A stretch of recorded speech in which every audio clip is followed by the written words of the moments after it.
Este día, hermanos, vamos a comenzar con el estudio del capítulo 5. Este estudio va a versar siempre hablando del cristianismo victorioso, pero vamos a ver específicamente la frase que ahí está descrita, donde dice: digno es el Cordero. Jesús dijo que las Escrituras dan testimonio de Él. Esto lo tenemos descrito en el Evangelio de Juan, capítulo 5 y el versículo 39. Escudriñad las Escrituras, porque a vosotros os parece que en ellas tenéis la vida eterna, y ellas son las que dan testimonio de mí. Esta es una verdad que se aplica tanto en el Antiguo como en el Nuevo Testamento, incluido el libro de Apocalipsis. Tenemos que entender que Jesús es el tema principal de Apocalipsis. Hay un hermano que usó como título para lo que escribió acerca de Apocalipsis una frase, usando, mejor dicho, la frase digno es el Cordero, y él explica esto de la siguiente manera. El título presenta la idea central del libro. Es el Cordero Redentor de Dios, el que domina la vida de los suyos y la actividad de este libro. Es el único que al final obtiene la victoria completa sobre las fuerzas que tratan de destruir la obra y el pueblo de Dios. Cuando el telón cae sobre la última escena de este maravilloso drama, al lector le embarga una emoción tal que le lleva a inclinar su cabeza en señal de reverencia delante de Dios y a formar parte del conmovedor coro que canta: digno es el Cordero que fue inmolado y nos ha redimido para Dios con su sangre, para recibir las riquezas, la honra, la gloria y el poder.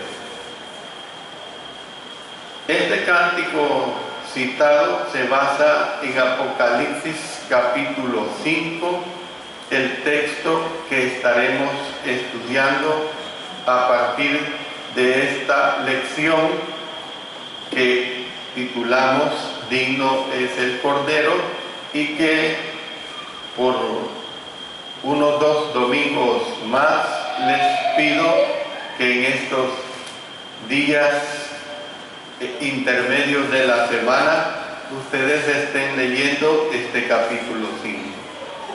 Los capítulos 4 y 5 se complementan el uno con el otro.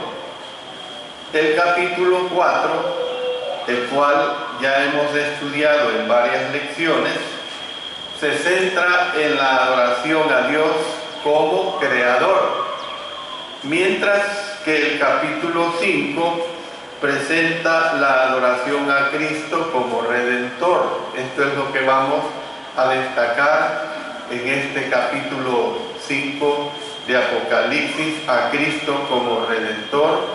Espero que haya quedado más que claro que en el capítulo 4 se ha destacado a Jesús como el Creador.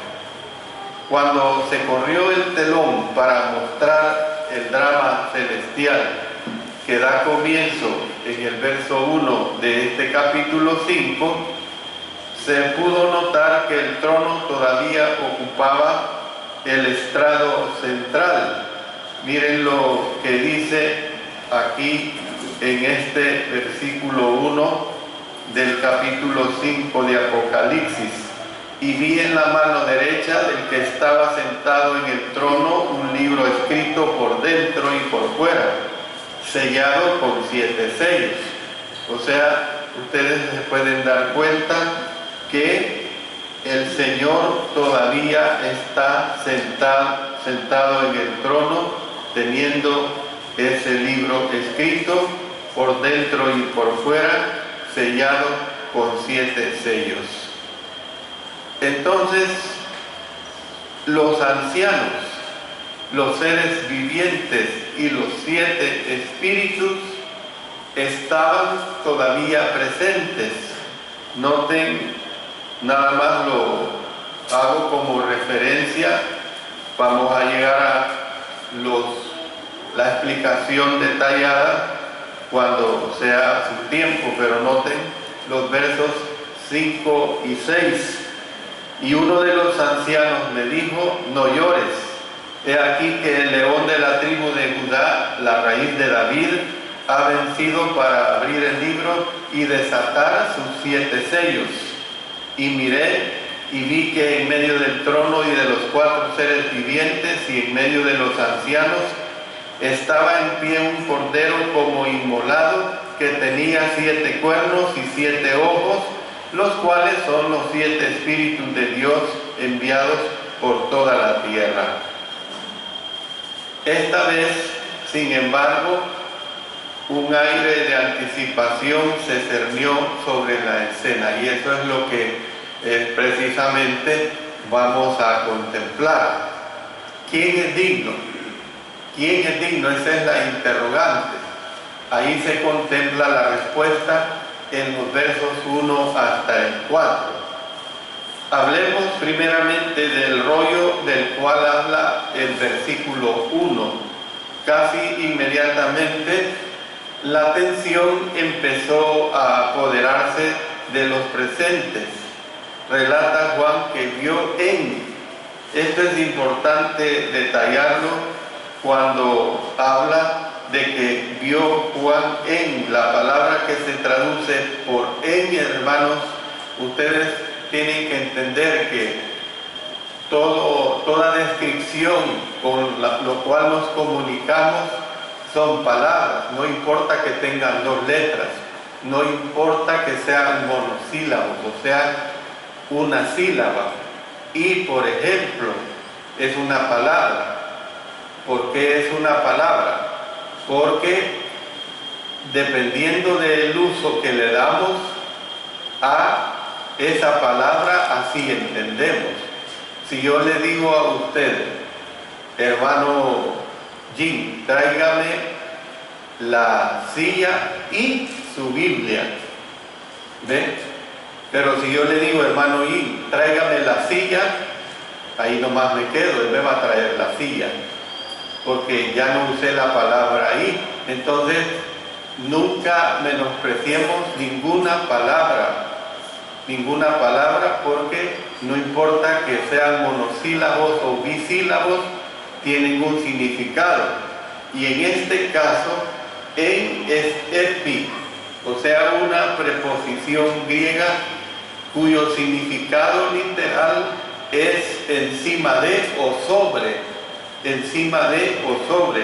Esto significa que en la visión el rollo descansaba sobre la mano extendida de Dios. ¿Ven? Entonces Juan vio en la mano derecha, o sea, encima de su mano o sobre su mano. Juan vio en la mano derecha del que estaba sentado en el trono un libro escrito por dentro y por fuera, sellada con 7 sellos. El libro debió haber sido un rollo de escritura. También de esto se merece una explicación. ¿Por qué? Todavía no eran comunes los libros con páginas en ese tiempo. Los libros que nosotros tenemos a millones o billones desde que se inventó la imprenta, lo cual no sucedió supuestamente sino hasta algún tiempo después cuando Gutenberg inventó la imprenta, más o menos como en el siglo XV, que precisamente fue la Biblia, el primer libro impreso. En varias traducciones se lee rollo. En Apocalipsis capítulo 5, verso 1, entre las que se incluye la declaración esta bien claramente sobre lo que era un rollo. O sea, claro, tenemos que entender que los traductores, hablando de épocas aún en el siglo XV y posteriores, ya tenían el concepto de libro, y entonces ellos usaron en muchas ocasiones la palabra libro.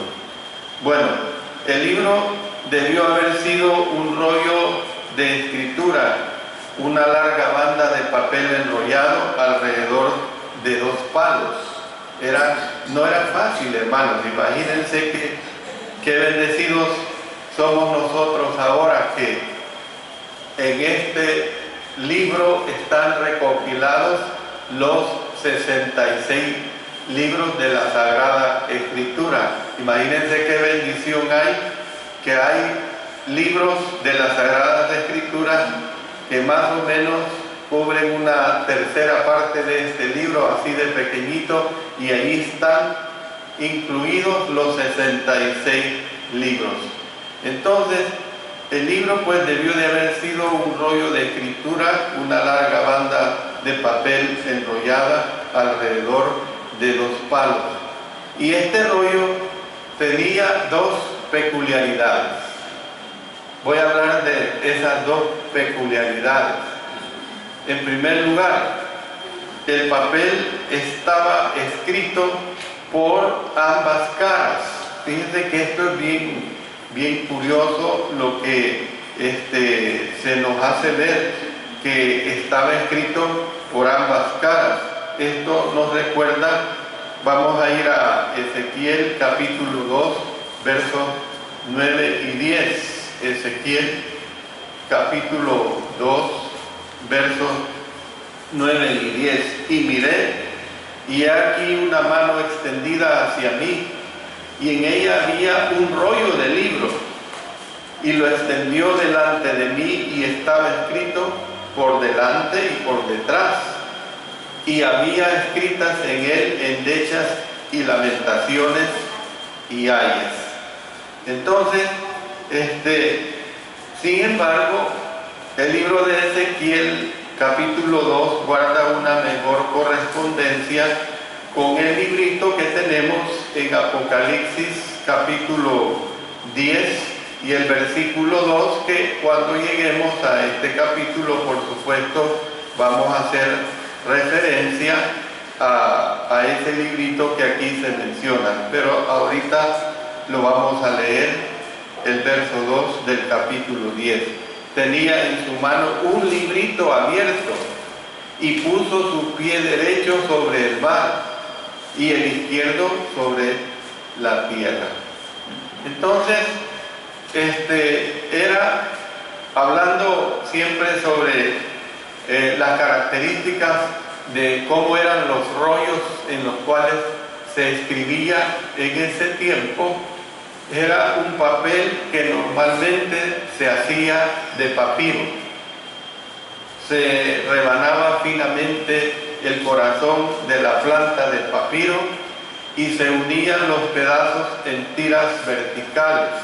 Por supuesto que esto era un proceso, no era algo que se agarraba la planta del papiro y como por arte de magia de un día para otro ya estaba hecho el papel. Llevaba un proceso, ¿verdad?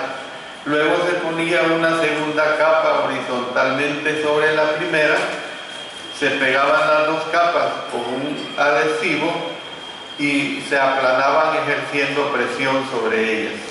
Después que el papel se secaba, se limpiaba para dejarlo liso, y por lo general solo se escribía sobre una cara de papel, debido a que era difícil escribir sobre la cara en la que la hebra corría verticalmente.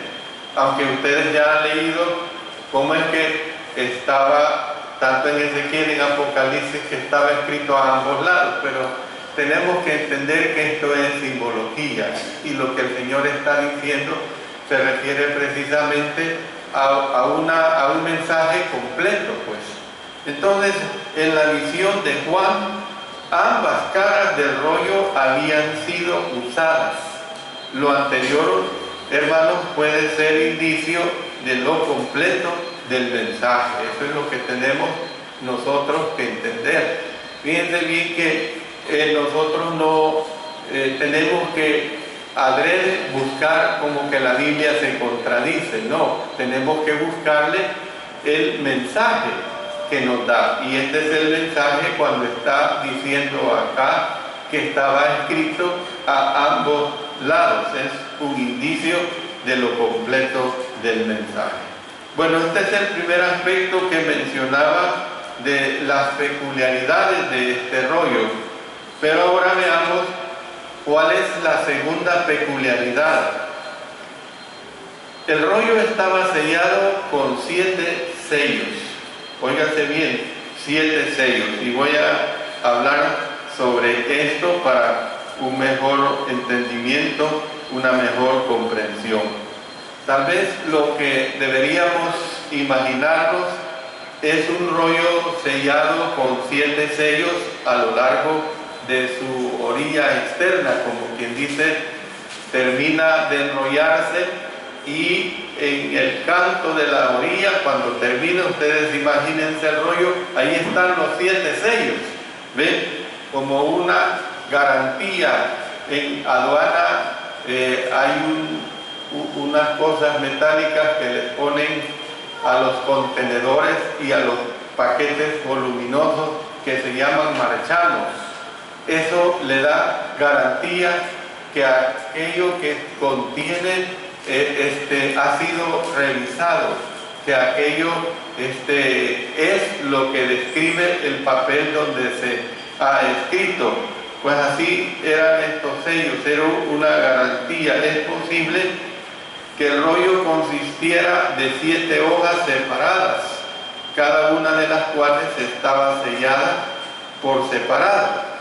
Si esto hubiera sido así, la 7ª hoja debió haber sido hecha un rollo y sellada primero. Luego, la 6ª hoja debió de haber sido enrollada alrededor de la 7ª y después sellada, y así sucesivamente.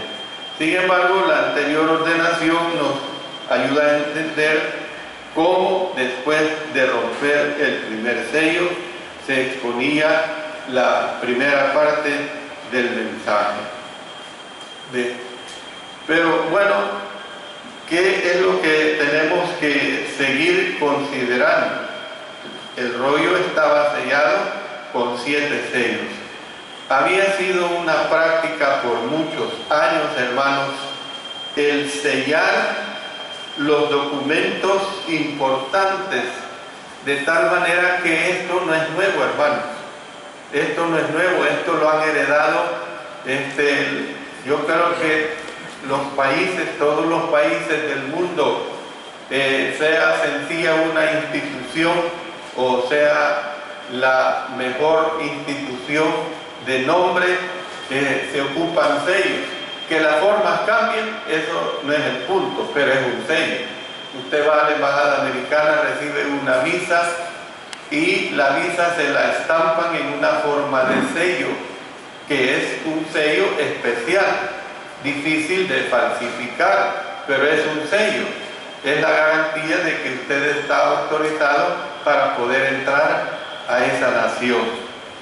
Vamos a ver varias citas del Antiguo Testamento para confirmar esta situación, y vayamos al libro de Isaías, capítulo 29.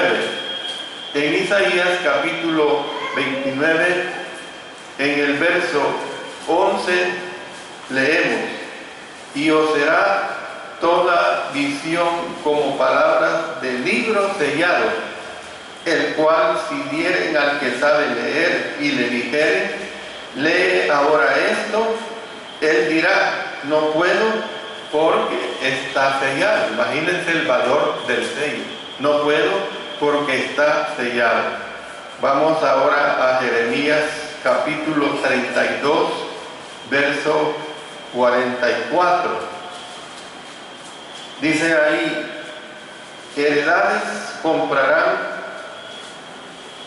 por dinero y harán escritura y la sellarán y pondrán testigos en tierra de Benjamín y en los contornos de Jerusalén y en las ciudades de Judá y en las ciudades de las montañas y en las ciudades de la Cefela y en las ciudades del Negev, porque yo haré regresar sus cautivos, dice Jehová.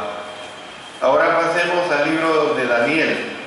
Daniel, vamos a consultar el capítulo 6 de Daniel, el verso 17.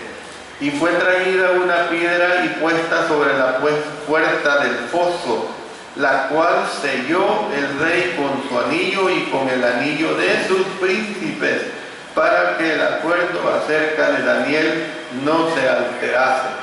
Imagínense que llevaba el sello del rey, pero dice que también llevaba el sello de sus príncipes, más garantía. O sea, ustedes se han fijado que hay documentos que son tan importantes, hermanos, que se requiere que lleven de 3 a 4 hasta 5 sellos. Por ejemplo, usted va a una cita especializada a un hospital y el médico le deja un examen especializado. Primer sello, el sello del médico. Segundo sello, el sello del director. Tercer sello, el sello del jefe de aquella sección al cual corresponde ese examen. Cuarto sello, el sello para dónde se va a dirigir que se realice este examen, y aparte de ello, rubricadas sus firmas. Aquí mismo en Daniel, más adelante, el capítulo 12 y el verso 4, dice: pero tú, Daniel, cierra las palabras y sella el libro hasta el tiempo del fin. Muchos correrán de aquí para allá y la ciencia se aumentará. Para ello, pues, se vertían, la forma como sellaban ellos en aquel tiempo es curiosa. Se vertían gotas de cera fundida sobre la orilla expuesta del documento enrollado o plegado. Es como una especie de melcocha derretida, y luego ahí se ponía el sello, quedaba grabado ese sello. Luego, antes de que la cera pues se endureciera, se marcaba presionándola con un anillo o sello de metal, en lo que estaba precisamente grabada una insignia, la insignia del rey o del funcionario pertinente. Entonces, el sello servía, hermanos, para 3 propósitos. Óigase bien, el sello servía para 3 propósitos. En primer lugar, identificaba al dueño. Así es, nosotros mandamos una carta de invitación, identifica con nuestro sello a la iglesia, es la garantía de que esa carta procede de la iglesia de Cristo en Quezaltepeque.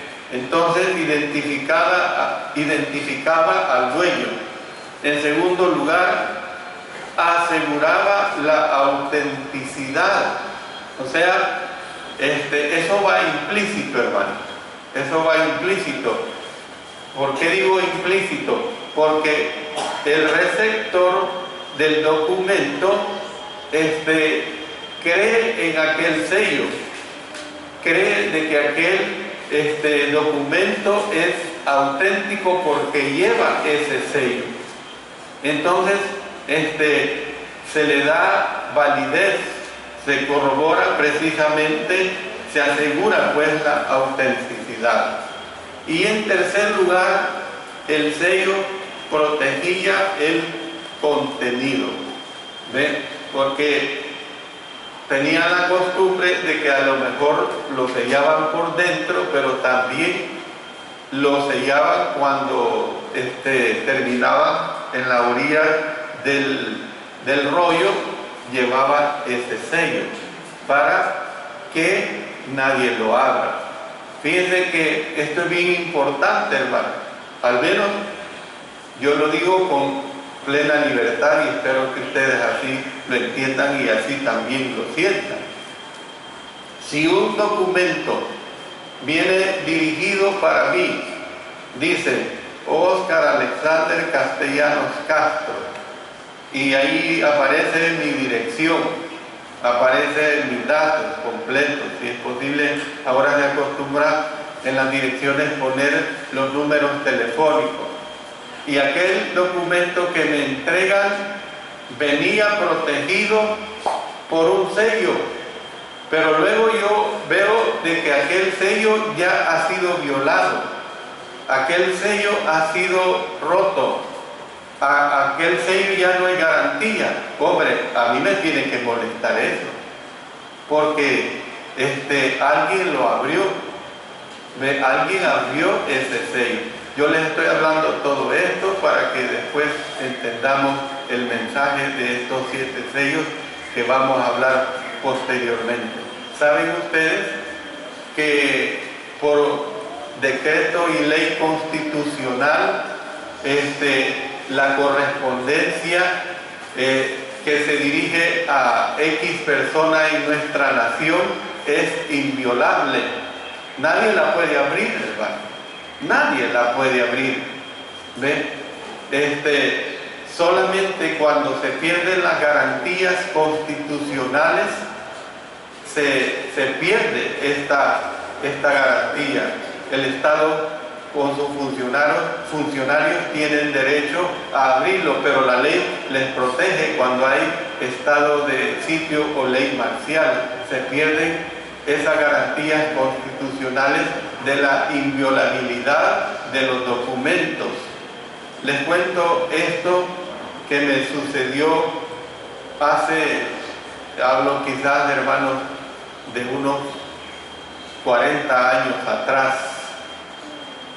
Mi mamá, cuando vivía en los Estados Unidos, tenían una deuda acá, y mensualmente enviaban una cantidad a su servidor para pagar esta deuda.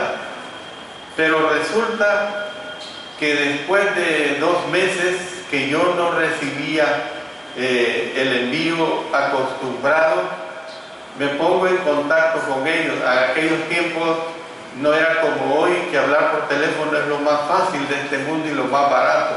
En aquellos tiempos conseguir un teléfono era un tesoro y era caro.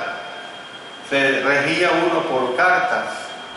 Y cuando recibo comunicación de ellos, me dicen: hijo, te hemos enviado esos 2 meses, ese cheque que regularmente tenés que pagar.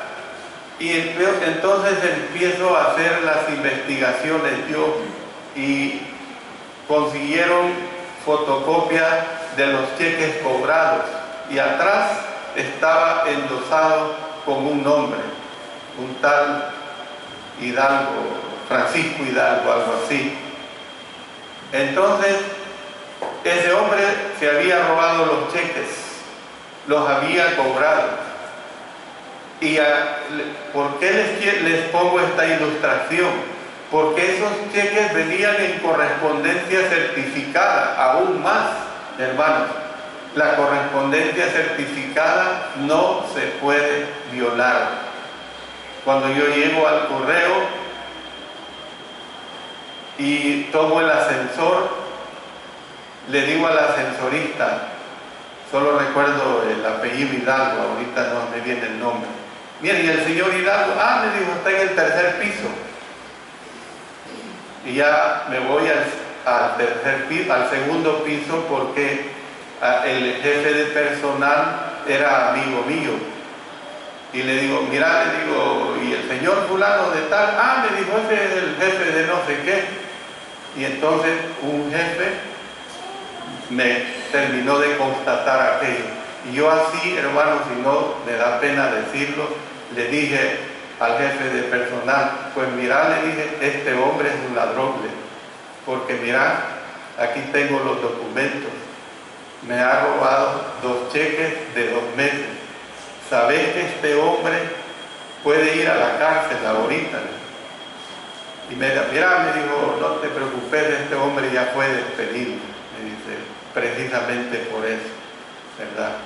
Hermanos, ustedes tienen que entender lo que es la inviolabilidad de la correspondencia. Usted puede abrir una correspondencia solamente que el dueño le autorice, al dueño de esa carta, le autorice que la abra. De otra manera no. Pues hermanos, aquí se da esta situación. Ya vamos a ver, si no en esta clase, en las siguientes, la garantía que había precisamente en esos sellos. Como decía, hermanos, se daban estas 3 garantías. El hecho de que este rollo tenía 7 sellos indicaba que estaba completamente sellado. Estaba, hermanos, completamente sellado.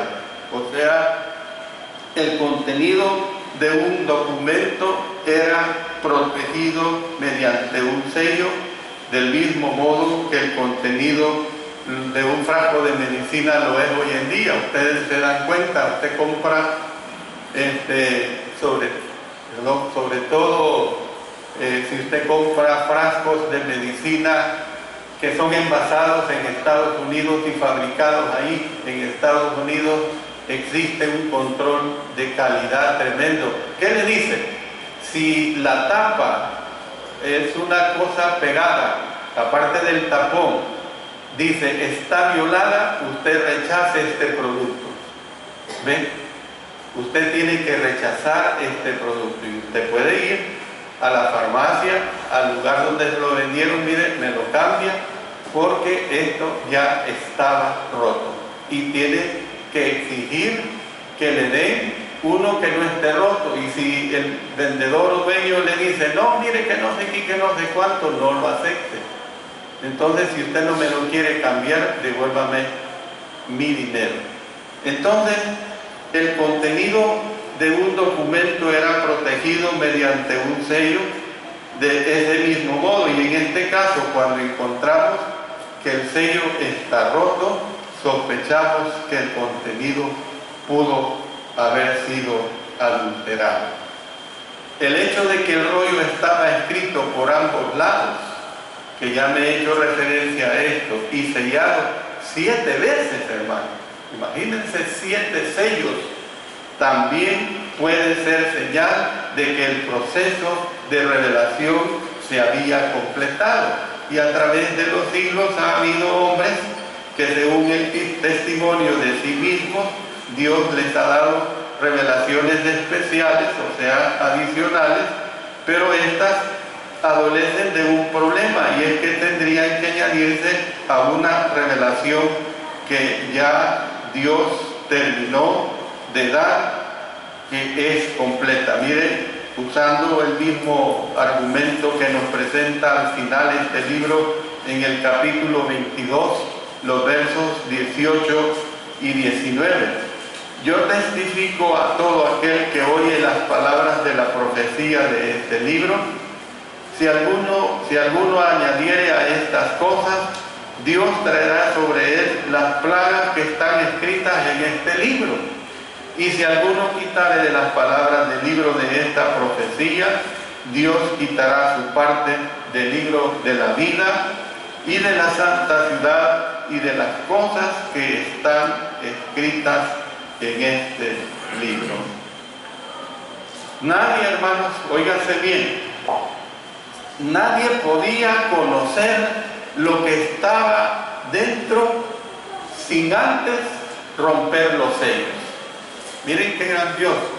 Nadie podía conocer lo que estaba dentro sin antes romper los sellos. Y muchos se preguntan, bueno, ¿qué es este libro escrito por dentro y por fuera, sellado con 7 sellos?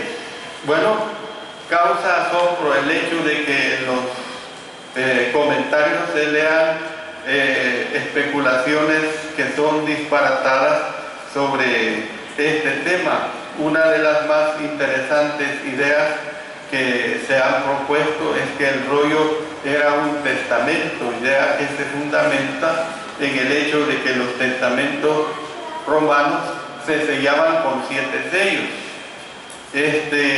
Es digna de consideración esta idea porque el libro de Apocalipsis, óigase bien, el libro de Apocalipsis constituye la última voluntad y testamento de Jesús. Sin embargo, hermanos, si hubiera sido esta analogía lo que el Espíritu Santo se proponía hacer, Él hubiera sido consecuente con ella, lo cual realmente no lo hizo. Entonces, causa asombro pues el hecho de que se hagan especulaciones sobre este tema como si se nos hubiera privado de conocer el contenido del rollo sellado, porque ese no es el mensaje. El mensaje no es no conocer el contenido del rollo sellado. El mensaje es que lo que trae escrito sea garantizado, que iba a trasladarse a los receptores, a los destinatarios. Ese sí es el mensaje. De otra manera no tuviera sentido que el Señor estuviera usando esta garantía tan primordial. Entonces, nosotros podemos ver que no tiene sentido la confusión, pues a partir del capítulo 6, que por supuesto lo vamos a ver una vez concluyamos el estudio de Apocalipsis 5, a partir del capítulo 6 se nos da una relación pormenorizada del mensaje. Cuando se rompió el primer sello, se nos habla que salió el jinete que montaba un caballo blanco. Luego salió, cuando se rompió el segundo sello, el jinete que montaba un caballo bermejo. Y así sucesivamente, hermanos.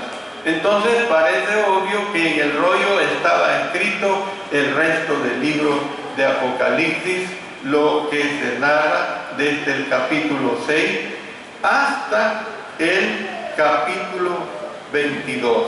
Entonces, cuando el séptimo sello fue roto, vamos a ver que las 7 trompetas sonaron. Cuando la séptima trompeta sonó, las 7 copas fueron vertidas.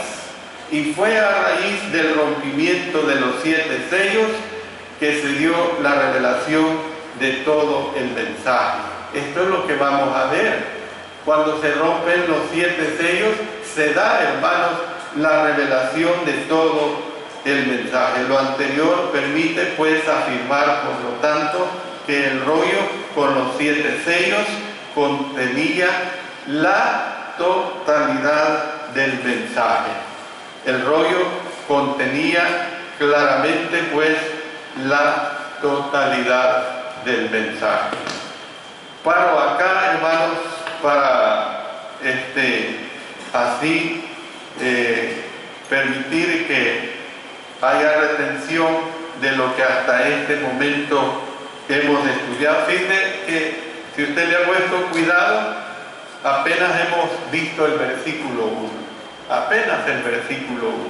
Vamos a continuar en las próximas clases con la búsqueda, con la tristeza que viene en relación a lo que se revela en este contenido de este rollo. Termino